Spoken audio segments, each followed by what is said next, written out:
Hello everyone, this is Nilufar Neha Khan and welcome to our YouTube channel Shikshalaya. तो आज हम बात करेंगे डीएसएसबी की अपकमिंग वैकेंसी को लेकर। काफ़ी बच्चों के डाउट्स हैं क्योंकि सुबह मैंने आपको एक वीडियो प्रोवाइड कराई थी जिसमें कि मैंने आपको बताया था कि वैकेंट पोस्ट पीआरटी और टीजीटी की कितनी है। ठीक है, क्योंकि पीजीटी के कई सब्जेक्ट्स की वैकेंसी आ चुकी हैं और पीजीटी के जो कह लीजिए जो आरटीआई है वो किसी भी तरीके से कोई लगाया नहीं गया है, तो उसके बिहाफ पे कुछ नहीं बताया जा सकता क्योंकि कोई इन्फॉर्मेशन है ही नहीं, तो हम कैसे बताएं।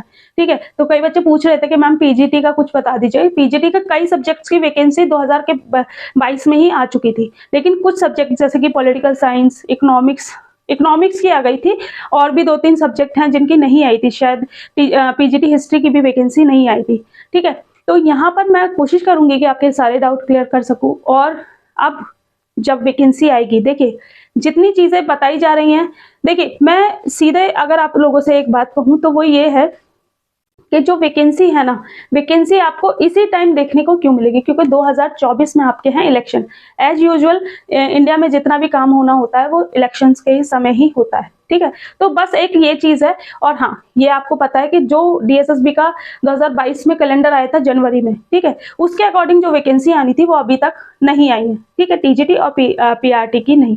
ठीक है, और वैकेंसी मैंने अभी आपको आई बटन में मैं शेयर कर दूंगी। आपको अगर वैकेंसी देखनी हो टीजीटी की और पीआरटी की, और कई सब्जेक्ट है जैसे डोमेस्टिक साइंस वगैरह वगैरह की है, तो उन सब की वैकेंसी की नंबर ऑफ वैकेंसी कितनी है अभी फिलहाल जो वैकेंसी आने की उम्मीद है, तो उसका आई बटन में आपको लिंक प्रोवाइड कर दूंगी, आप उसे देख लीजिएगा ताकि आपके एक है ना एक मोटिवेशन भी मिल पाए।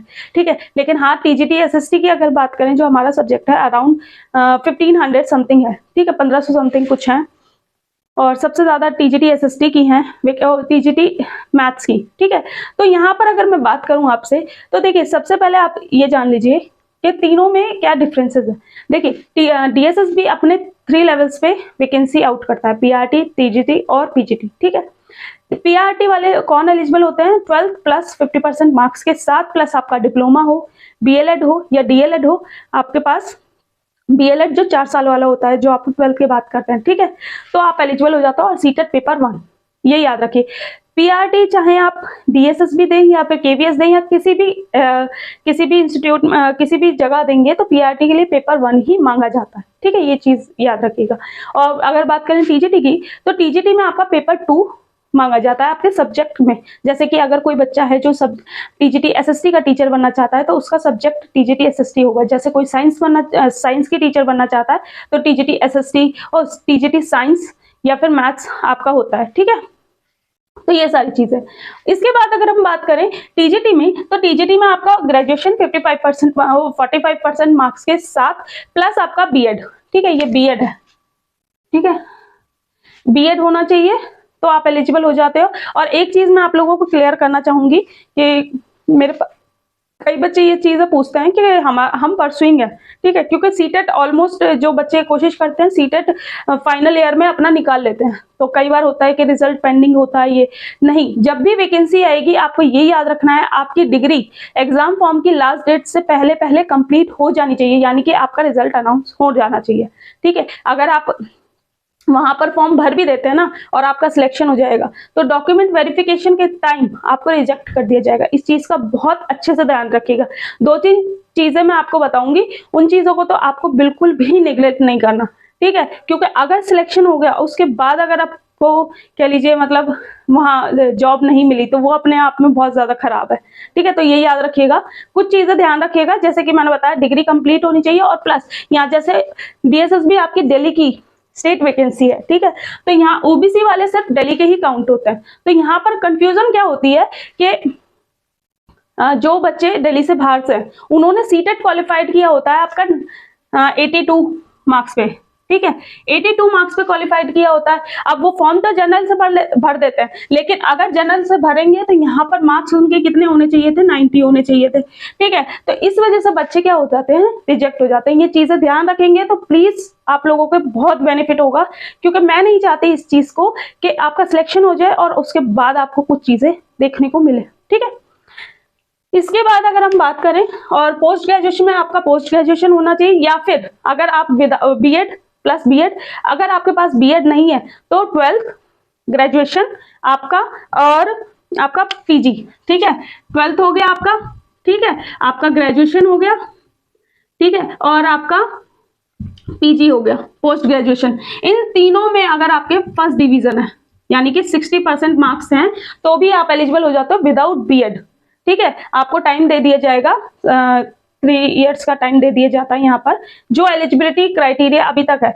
और यहाँ पर हाँ एक चीज और, पीआरटी वाले में बच्चे ये पूछ रहे हैं कि बीएड वाले एलिजिबल होंगे या नहीं। तो देखिए एक बात मैं आपको क्लियर करना चाहूंगी कि यहाँ पर अभी तक तो बीएड वाले एलिजिबल नहीं है, ठीक है। अभी जो हाईकोर्ट का डिसीजन आया था वो बीएड वालों के पक्ष में तो था, ठीक है, लेकिन वो प्रॉपर वे में इसे नहीं कहा जा सकता। और डीएसएसबी अपना जो एक कह सकते हो कि डीएसएसबी का कुछ नहीं कहा जा सकता, कई बार वो चीजें है ना केवीएस से बिल्कुल डिफरेंट होता है, ठीक है।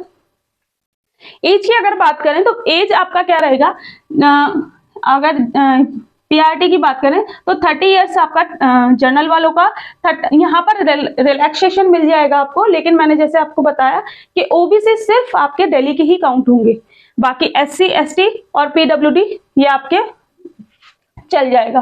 तो ओबीसी में आपका 3 साल का एज रिलैक्सेशन मिल जाएगा, एसटी में आपका 5 साल का, और एसटी पीडब्ल्यूडी में आपको 10 साल का एज रिलैक्सेशन मिल जाएगा। यहीं पर एक चीज और, कोई बच्चा है जो पीडब्ल्यूडी यानी कि पर्सन विद डिसेबिलिटी के साथ बिलोंग करता है और कैटेगरी से भी बिलोंग करता है, तो उसे ये दोनों ही प्लस कर दिए जाएंगे। जैसे कि जनरल वाले जो बच्चे हैं उन्हें 10 साल का मिल रहा है, प्लस आपको ये मानिए कि वो बच्चा ओबीसी से बिलोंग करता है, ठीक है, तो 3 साल ये, तो 13 साल का उन्हें एज रिलैक्सेशन मिल जाएगा। यही एससी एसटी वालों के लिए भी सेम प्रोसेस होगा। टीजीटी की अगर बात करें 32 इयर्स है और ये एज रिलैक्सेशन सब में सबको सेम मिलता है।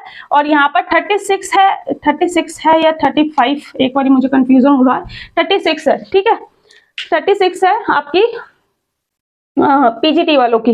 लेकिन एक बारी मुझे जरूर बता दीजिएगा, 36 ही है जहां तक मुझे याद आ रहा है, 36 एज है या फिर 35 है, ये याद रखिएगा।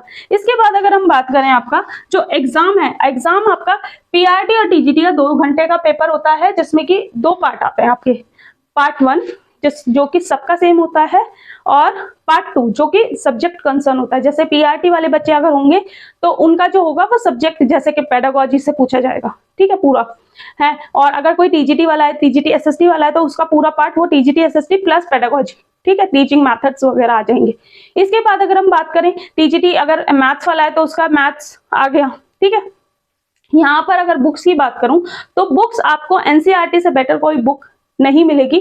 और ये मैं इसलिए भी कह रही हूँ क्योंकि डीएसएसबी का पूरा अगर आप देखेंगे ना एग्जाम पैटर्न, या फिर कह लीजिए प्रीवियस ईयर देखेंगे, तो उसमें क्या होता है ना कि आपको जो 10th और 12th के 9th 10th 11th 12th इन सब के जो टॉपिक है ये थोड़े ग्रेजुएशन लेवल तक के मिल जाते हैं, ठीक है, मतलब टॉपिक वही रहेंगे लेकिन लेवल क्या होगा वो ग्रेजुएशन या पोस्ट ग्रेजुएशन तक का होता है।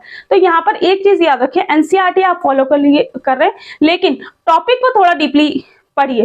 बाकी जो टीजीटी एसएसटी वाले बच्चे हैं उनके लिए नोट्स मैं भी बना रही हूँ, ठीक है। केवीएस वाले नोट्स पे आपका जो रिस्पॉन्स था वो अपने आप में मतलब मेरे लिए बहुत प्रीशियस मोमेंट था वो, ठीक है, क्योंकि आप लोगों का बहुत अच्छा रिस्पॉन्स आया और जिस तरीके से एग्जाम में उससे क्वेश्चन आए वो भी मेरे लिए अच्छा था।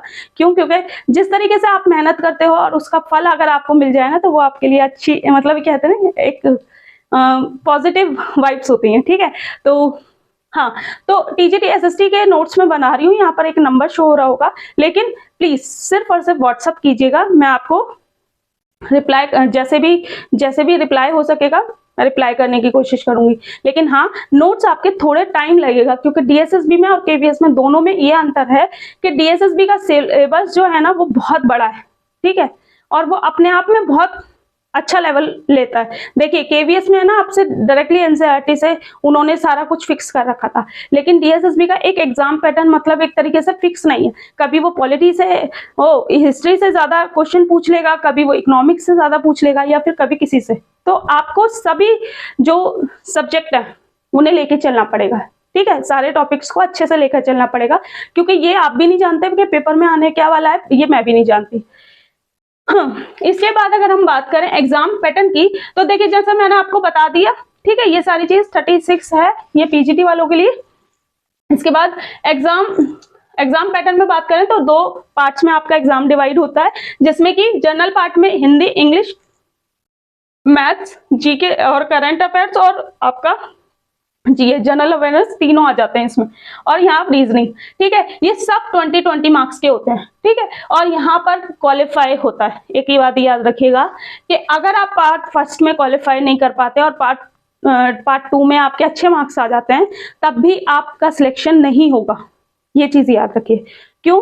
क्योंकि यहाँ पर 40% का रेशियो दे रखा है क्वालिफाई का, ठीक है, जनरल वालों के लिए, ठीक है। इसके बाद अगर बात करें, नेगेटिव मार्किंग होती है आपकी 0.25 की, यानी कि अगर आप 4 क्वेश्चन गलत करते हो तो आपका 1 नंबर कट जाएगा जो आपका सही होगा, ठीक है, ये याद रखिएगा।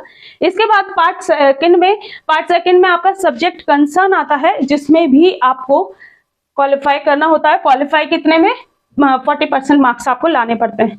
पीजीटी में बता देती हूँ, देखिए टीजीटी और पीआरटी इन दोनों में तो 100 मार्क्स का होता है और ये 2 घंटे का पेपर होता है, लेकिन जो पीजीटी का एग्जाम होता है इसमें आपका 2 घंटे और 3 घंटे का पेपर होता है। 2 घंटे आपको सब्जेक्ट के लिए मिलते हैं, क्योंकि यहाँ क्वेश्चन नंबर ऑफ क्वेश्चन भी 200 होते हैं, ठीक है। होप सो मैंने सारी चीजें आपको बताने की कोशिश करी है। हाँ, एक चीज और, आप लोगों के डाउट्स आ रहे हैं सिलेबस को लेकर, तो मैं कोशिश करूंगी कि जल्दी जल्दी आपको सिलेबस प्रोवाइड कर दूं, ताकि जब भी वैकेंसी आए उससे पहले आपके आधे से ज्यादा चीजें प्रिपेयर हो चुकी हूँ, ठीक है। ये याद रखिए कि चाहे डीएसएसबी हो, चाहे केवीएस हो, या कोई भी अदर वैकेंसी हो, तैयारी आपको पहले ही करनी पड़ेगी। एग्जाम नोटिफिकेशन आने के बाद तो आपको सिर्फ ये याद रखना है कि हमें मॉक टेस्ट पे फोकस करना है, ठीक है। तो यहाँ ये वीडियो हमारी खत्म होती है। होप सो मैंने सारी चीजें आपकी क्लियर करने की कोशिश की होगी, लेकिन अगर कुछ रह गया होगा तो प्लीज आप कमेंट बॉक्स में कमेंट करना। और एक चीज और, मेरी जो ये आवाज इतनी सफोकेशन, क्या है ना, कमरे में सफोकेशन बहुत हो रही है, तो आप लोग थोड़ा सा एडजस्ट कर लेना। और वीडियो अच्छी लगी हो, इंफॉर्मेटिव लगी हो, तो प्लीज लाइक एंड शेयर कीजिएगा। ये याद रखिए, जो वैकेंसी है आपकी, नंबर ऑफ वैकेंसी आपको बहुत अच्छा देखने को मिलेगा, तो इसलिए जरूरी है कि आपका सिलेक्शन हो जाए, ठीक है। तो कोशिश करते रहिए कि एनसीईआरटी को तो बिल्कुल रट जाइए, ठीक है। उसके बाद जो भी चीजें हैं वो मैं आपको भी प्रोवाइड करने की कोशिश करूंगी, और हाँ, जनरल पार्ट के भी मैं नोट्स बनाऊंगी। होप सो वो चीजें आपके लिए यूजफुल हो, और चैनल पे तो आपको चीजें मिलती ही रहेंगी। वीडियो अच्छी लगी हो, इंफॉर्मेटिव लगी हो, तो लाइक एंड शेयर कीजिएगा। थैंक यू फॉर वॉचिंग, और प्लीज प्लीज प्लीज चैनल को सब्सक्राइब जरूर करें। Thank you.